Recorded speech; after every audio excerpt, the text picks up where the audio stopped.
कि कार्मिक कुछ ऐसे सिम्टम है जो आपके जीवन में कॉस्मिक कार्मिक होते हैं, जो ऐसे लोग भी आते हैं आपके जीवन में। तो मैं एक बार संतान वाली बात को पहले क्लियर कर दूं, फिर इसको। तो ये जो मैंने अभी उदाहरण दिया आपको संतान वाला, तो संतान में मैंने आपको सब तरह के तीन तीन तरह के टाइप, चार टाइप के बताए उसमें: ऋणानुबंध वाले, लेने वाले, पुत्र या पुत्री, देने वाले, पुत्र या पुत्री, और न्यूट्रल वाले। चार टाइप हो गए ना, लेने वाला, देने वाला, और न्यूट्रल, और ये ऋणानुबंध वाला। तो ये सब हिसाब किताब ये संतान के साथ। इसके अलावा कुछ लोग आपके जीवन में और भी आते हैं जो जो जिनके साथ आपका खास कॉस्मिक कनेक्शन होता है। इसमें अलग अलग टाइप के लोग होते हैं। तो एक तो ऐसे लोग भी आपके जीवन में आते हैं जो आपको आपके मकसद से जोड़ने के लिए आते हैं, आपको याद दिलाने के लिए आते हैं कि तुम्हें अपने जीवन में करना क्या है। ऐसे लोग भी होते हैं जो आपको जिंदगी में आपके उद्देश्य को खोजने में, आपको अपने आप से रूबरू कराने के लिए आते हैं। ऐसे लोग भी होते हैं जिनके साथ आपका कॉस्मिक कनेक्शन होता है। और ये कमाल है, ये जो होता है, ये कॉस्मिक कनेक्शन जो होता है, ये बहुत गजब का होता है। क्या आपके जीवन में ऐसे लोग हैं जो आपको याद दिलाते हैं आपका मकसद क्या है जीवन का? अगर ऐसा है तो ये लोग भी आपका टाइम आपके जीवन में आपको याद दिलाने आते हैं कि सब कुछ जो है, आपका जीवन किस पर्पज के लिए बना है और आपको क्या करना है। ऐसे लोग ज्यादा समय तक आपके जीवन में टिकते नहीं है। And they will go as soon as they see you are awaken, आपका एक लेवल आ चुका है, दे विल लीव। आपके जीवन से निकल जाएंगे लोग। ऐसे लोग जीवन में आए तो कदर करना। कोई व्यक्ति अगर आपको आपका पर्पस समझाए तो कदर करना, समझना। सदा ये लोग साथ नहीं रहेंगे, क्योंकि ये परमात्मा से कुछ, इनका भी कॉन्ट्रैक्ट होता है परमात्मा से कि मुझे इतने लोगों को अवेकन करना है, जगाना है और काम करके लौटाना है। They are there. Swami Vivekananda ji 39 years की छोटी एज में अपना कार्य पूरा करके निकल लिए। तो सोचने की बात है, इतनी कम उम्र में कैसे? शंकराचार्य कितनी कम उम्र में, मेरे ख्याल से 33 ईयर उनकी एज थी जहां तक मुझे याद है। 33 ईयर की एज में सारा कार्य करके, इतने सारे ग्रंथ लिख के और देह त्याग करके चले भी गए। सोचिए कितनी कितनी बड़ी चीज है, ये कोई मजाक नहीं है।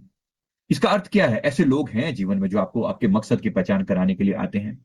ये बिल्कुल आपके जीवन में, आप जब ये आएंगे तो आपके जीवन में आपकी आत्मा का हिस्सा बन जाते हैं। आपको लगने लगता है कि ये आपके अपने हैं, ये आपका अपना केयर, आपके लिए केयरिंग है बहुत, और आपको सही रास्ते पर लगाकर ले, सदा आपके साथ नहीं रहेंगे, अपना काम करके निकलेंगे। दूसरा, चेंज लाने वाले लोग। चेंज लाने वाले जो आपके जीवन में कुछ कमियां दूर करेंगे, जो आपको आपका सबसे बेस्ट वर्जन बनने के लिए प्रेरित करेंगे। ये लोग, ये आपको जज नहीं करते, ये आपको बदलने के लिए मजबूर भी नहीं करते, लेकिन डेफिनेटली आपको ये मोटिवेट करते हैं और आपको आपके रास्ते पर लाने का प्रयास करते हैं। कदर करना ऐसे लोगों की, अगर ऐसे लोग कभी मिले तो कदर करना, वरना ये लोग भी ज्यादा समय तक टिकते नहीं। They are agents. परमात्मा के समझो कि वो एजेंट है, वो अपना कार्य पूरा करने के लिए आते हैं, कार्य पूरा करके निकल लेंगे। अच्छे बुरे लोग तो, ये तो कार्मिक जो ऋणानुबंध वाले लोग हैं, ये वो नहीं है, याद रखना। ये परमात्मा से आपकी जो डिमांड होती है, इच्छा होती है, प्रार्थना होती है कि हे परमात्मा, मेरे जीवन में ऐसे लोगों को भेजना जो मुझे मेरा लक्ष्य याद दिलाएं। तो ऐसे लोगों को निर्धारित किया गया होता है और ये अपना कार्य पूरा करने के लिए धरती पर आते हैं और आपको मिलाए जाते हैं। जब जब ऐसा हो तो कदर करना, तरीके से डील करने का वो सीखना। अगर आप कदर करोगे तो चीजें जीवन में रहेंगी, और नहीं तो ये आपको दे विल गो। इसी तरह से ऐसे लोग भी हैं जो दुख पहुंचाने आएंगे। मतलब ये आपको चेंज लाने वाले लोगों की मैं बात कर रहा हूं, जो आपके जीवन में, जरूरी नहीं कि मोटिवेशन, ये दुख पहुंचाकर भी आपके जीवन को बदल के दिखाएंगे। They will be very powerful. जो आपको बहुत दर्द देने वाले लोग होंगे, लेकिन ये आपको सिखा कर जाएंगे बहुत बुरी तरह से। किसी ना किसी व्यक्ति ने जो आपको बहुत पीड़ा, बहुत दर्द दिया, ये भी किसी कारण से हो रहा होगा। मतलब किसी, इसके लिए ये आपके जीवन में दुख और दर्द से बाहर आने का नजरिया आपको सिखाए के जाएंगे। ऐसे लोग भी जीवन में होते हैं, दर्द देकर सिखाएंगे ये। मिले हैं ऐसे लोग, सबको मिले होंगे, कूट कूट के मिले होंगे, अच्छे से मिले होंगे, हैं जी। मिले हैं ऐसे लोग जिन्होंने आपको दर्द दे देकर सिखाया है, बार बार बार बार बार बार, वो पेनफुल जर्नी के द्वारा सिखाते हैं। पर याद रखना, पर्पज लर्निंग ही होना चाहिए, नई दुश्मनी मत पाल लेना। मेरी बात क्लियर है? पर्पज लर्निंग ही होना चाहिए, नई दुश्मनी मत पाल लेना। मतलब अगर ये कि नहीं नहीं, इसने मेरे साथ ऐसा किया, मैं उसके साथ वैसा करूंगा या करूंगी, फिर आप फंस गए। फिर आगे से फिर ये तमाशा न जाने कब तक चलेगा। जो मैंने आपको पहले बताया, ये उसी प्रकार से ये आगे की कहानी ऐसी चलती चली जाएगी। Be careful. Be careful. जब जब आपने ऐसी कोई हरकत, ऐसे लोग आपके जीवन में आए, तो इनके साथ न्यूट्रल रहने का प्रयास करें। आसान नहीं है, आसान नहीं है। ये नहीं कह रहा हूं कि इजी वे है कि आप उनके साथ बिल्कुल एकदम उनके आगे झुक जाए। इसका मतलब ये नहीं है कोई आपको दर्द दिए जा रहा है तो आप सहे जाओ, मैं ये बिल्कुल नहीं कह रहा हूं। दर्द दे रहा है, आप उसको तरीके से समझा सकते हैं। उसको उसको अगर कभी अपनी बात को कहना जरूर चाहिए कि भाई ये गलत है, गलत का विरोध अवश्य करना चाहिए।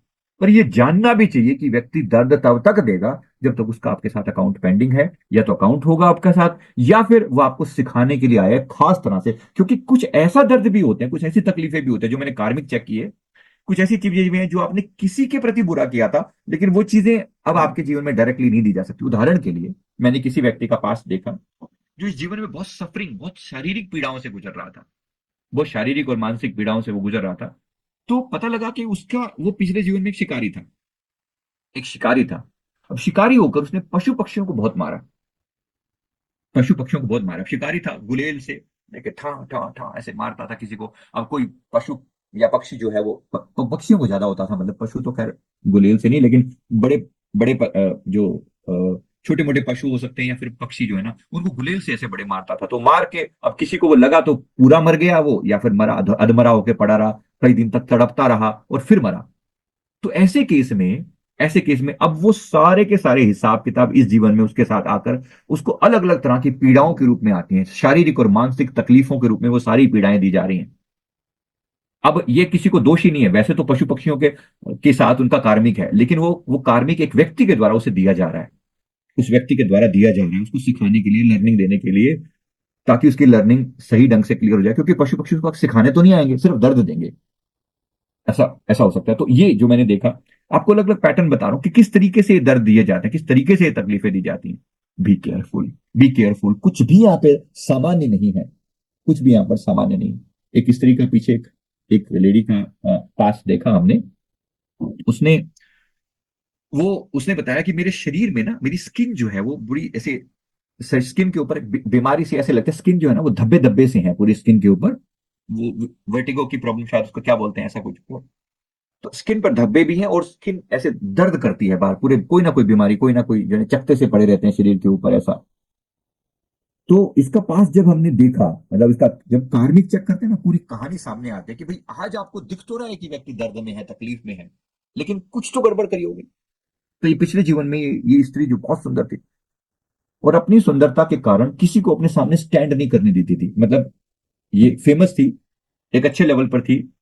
अपनी सुंदरता की वजह से कोई मेरे सामने, मेरे अलावा किसी और की चर्चा ही ना हो। कोई व्यक्ति, कोई और स्त्री, कोई और व्यक्ति जो उससे थोड़ा सुंदर या उससे थोड़ा बेटर होने का प्रयास करता है, या उसके सामने स्टैंड करने होने का प्रयास करता है, या उसको कुछ कह देता, जो व्यक्ति उसके सम्मान के खिलाफ जाता उसको मिटा देती थी, मिटा देती थी, उसको नीचा दिखा देती थी, उसको मजाक उड़वा देती थी, उसका पब्लिक इंसल्ट करवा देती थी, उसका धन छीन लेती थी, उसके खिलाफ प्लॉट करती थी, षड्यंत्र करती थी, जो जीवन में कर सकती थी इसने वो सारी नौटंकी करी है। याद रखना कि मैं किसी अनजान लोगों की बात नहीं कर रहा हूं। अपने ऊपर लेकर चलना सारे उदाहरण। जब आपको लगता है कि लोग मेरे खिलाफ षड्यंत्र क्यों रच रहे हैं, आपने भी ऐसे ही षड्यंत्र रचे होंगे, आपने भी ऐसे ही षड्यंत्र रचे होंगे। सभी लोग मेरे प्रति मेरी दुश्मनी का व्यवहार क्यों करते हैं, न जाने आपने किस किस के प्रति दुश्मनी पाली होगी। Who knows, who knows. आज आप कह रहे हो, आज आप कह रहे हो, जो चीजें जब वो अपना रिजल्ट देने पे आती है हमें बुरा लगता है, लेकिन जब हिसाब किताब, जब कुदरत हिसाब कर रही होती है, तो जरा मैं सिर्फ याद दिलाने के लिए बोल रहा हूं कि कितना कितना राइट। देखो, कहने वाले बड़े बैठे हैं, मैं नहीं छोड़ूंगा। जिन्होंने मुझे दर्द दिया है मैं उनसे बदला लेकर रहूंगा, चाहे मुझे पृथ्वी पर बार बार जन्म क्यों ना लेना पड़े। यूट्यूब पे किसी के कमेंट आ रहे हैं, जरा मैं बता रहा हूं, देयर आर पीपल जो आज भी उसी आग में बैठे हुए हैं कि मैं बदला लेकर रहूंगा, या खून का बदला खून, ऐसा है ना। तो देखा आपने, और इस सारा बॉलीवुड आपको यही प्रेरणा देगा, यही मोटिवेट करेगा, बस उसने तुम्हारे साथ ऐसा किया, तुम भी चुन चुन के बदला लेना। अरे गधे, कुछ तो समझ ले। आज तू बदला लेगा, वो छोड़ देगा, वो तेरा चाचा लगता है, वो तेरा चाचा लगता है, वो छोड़ देगा। आज तू उसके साथ बदला लेगा, कल वो तेरे से बदला लेगा, परसों फिर तू उसके साथ बदला लेगा, चौथे फिर वो तेरे से बदला लेगा। न जाने कितने जन्म ऐसे ही बीत जाएंगे। पुनरपि जननम पुनरपि मरणम पुनरपि जननी जठरे शयनम, शंकराचार्य जी कहते हैं। कब तक ऐसे ही नटंकी करता रहेगा कि एक माफी समझ ले, एक माफी, अपने हार्ट को थोड़ा बड़ा करना, अपने हृदय चक्र को खोल और माफ कर दे अभी के लिए, थोड़ी सी टेंडेंसी निकाल ले ऐसी, नहीं तो कोई अंत ही नहीं है। एक चंडीगढ़ की एनजीओ है जिसके साथ हम लोग एसोसिएटेड हैं, मैं वहां पर एज ए काउंसलर कई बार काउंसलिंग करता हूं, और वो रेप विक्टिम गर्ल्स की रिहैबिलिटेशन पर काम करते हैं। मैं जब उन लड़कियों से बात कर, आप सोच सकते हो कितनी अवस्था खराब होती होगी, कितना दर्द उन्होंने सहा होगा, रेप विक्टिम जो लड़कियां। मैं सिर्फ आपको याद दिला रहा हूँ, जो लोग बदले अदले की बात करते हैं, मैं सिर्फ याद दिला रहा हूँ, सिर्फ याद दिला रहा हूँ। ये कोई आसान कार्य नहीं है, इसको समझ पाना, इस ज्ञान को पचा पाना भी किसी अरे गरे के मन में तो ठहरेगा ही नहीं है। शेरनी का दूध सोने के बर्तन में ठहरता है, बाकी बर्तन में डालो बर्तन फट जाता है, या दूध फट जाता है, कुछ ऐसा। सिर्फ बात को समझाने के लिए, वहां पर मैं जब बात करता हूँ लड़कियों के साथ, ऐसी एंगर से भरी होती हैं वो, ऐसी एंगर से छोड़ूंगी नहीं इसको, इसको मैं मेरे सामने आ जाए तो। मैं जानता हूं एंगर तुम्हारा उचित है, आज के लिए तुम्हारा उचित है, उनको अपने बेटियों की तरह, अपनी बच्चियों की तरह, अपनी बहनों की तरह प्यार से समझा समझा के, कई दिन काउंसलिंग चलती है एक व्यक्ति के साथ, तब समझा समझा के, बच्चे कोई बात नहीं, अभी के लिए, अभी के लिए कुछ तो उसको माफ करके आगे बढ़ पाएगी ना अपने जीवन में।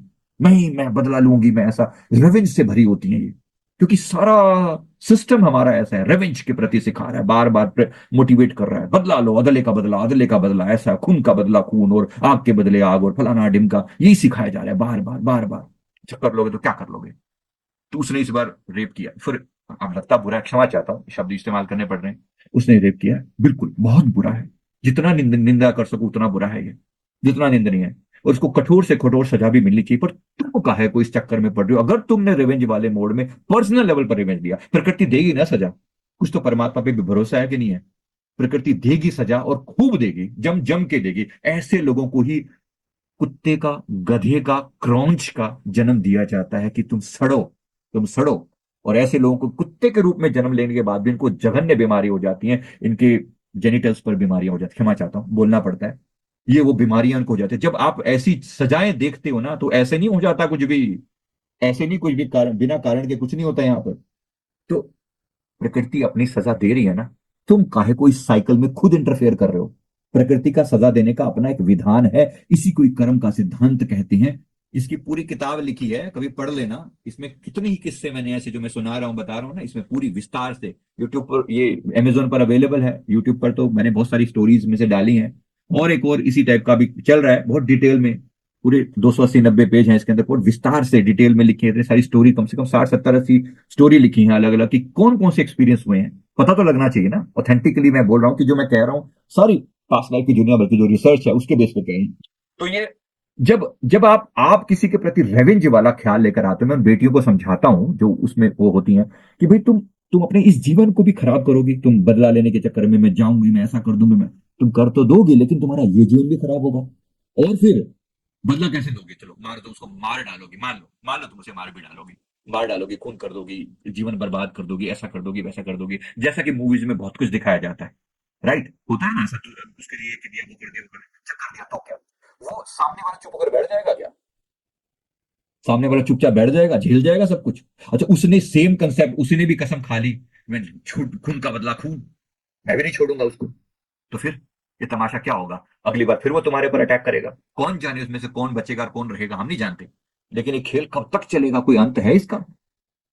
बार बार बार बार बार बार पुनरुक्ति, रेपिटेशन रेपिटेशन रेपिटेशन, अंतहीन है ये, अंतहीन है। जरा ध्यान से, इससे अगर मुक्ति चाहिए तो तभी तो सदगुरु की कृपा से ही किसी को बात पल्ले पड़ती है, गुरु कृपा ना हो तो ऐसे ये खेल जन्मों तक चलता रहे, कोई इसे पार हो ही ना पाए।